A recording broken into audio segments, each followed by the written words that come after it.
Done. Done.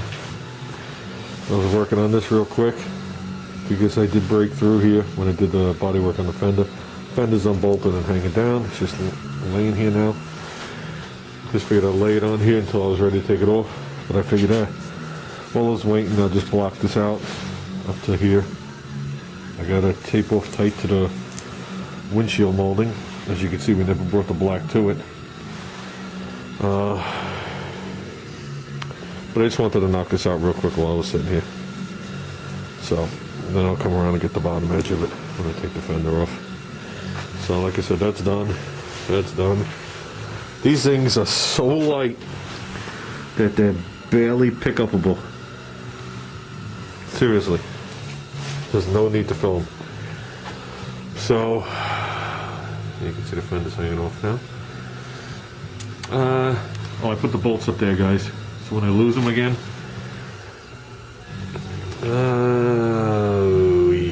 yeah, I gotta decide what I want to do next. Gotta decide if I'm taking the fender off. So I'm gonna bring it to the back of the garage with the sawhorse and work on it. Gotta decide. Not sure yet. Well, there's the emblems that are supposed to be on this car. Those are the originals. The American's not on all the way. But it's supposed to read American 220. I don't know if anybody could see it, but it's on crooked. It's amazing. It goes downhill big time.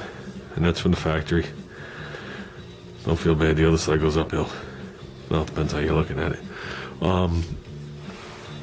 They don't reproduce these to 220. I did find somebody reproducing the word American. But the 220 here is only on a wagon. On the sedan, it's a different emblem and it's up there. So I did spot one of these on eBay, on an OS one, just one yesterday, and I was looking at it. But I've never had the emblems back on this car since the first time I drove it. These emblems look like total shit, to say the least. But this year I think I might just get 2 new American emblems and still leave these blank, unless I can find a pair of nice ones. It's probably gonna be hard. C64, it's different than everything else. I got a couple laying here. 64 are flat. 65 and newer. So it's not flat. They interchange if you want to interchange them. Me, I wouldn't care. But the flatness matches the flatness of the 220. Even though the block letters only came flat. So they interchanged and intermingled everything too. Like I said, these emblems are totally shot. Just the pitting is shot.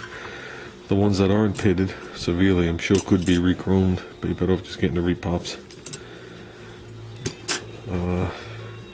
This right here is the original emblem of my 68. Even though they're not that bad, that's actually cleanable. When I painted the car, I put new ones on them, put them back then. So one is good and one broke. So then in 69, because this is what everybody refers these cars to, 69, they were no longer Americans, they were just Ramblers. And this is what would be on the fender, in the front. So, only 64, 65 has the emblems in the back. Back here, 66 and newer. 66 and 67 has them here. And then 68 they put the reflectors, so they moved them to here. So 68 has the American Air, 69 says Rambler there. That's the differences. So everybody refers these cars as Ramblers, but they're Americans. There's the emblem right there. It says Rambler on it. I like that picture. It's part of a poster that's mostly covered, talking about saving the environment and stuff like that, washing your car and stuff like that.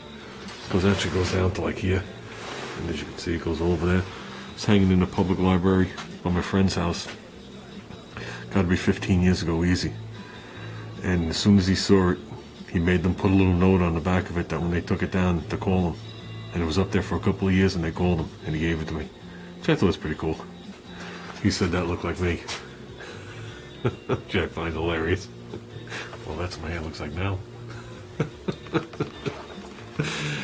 Take care, guys.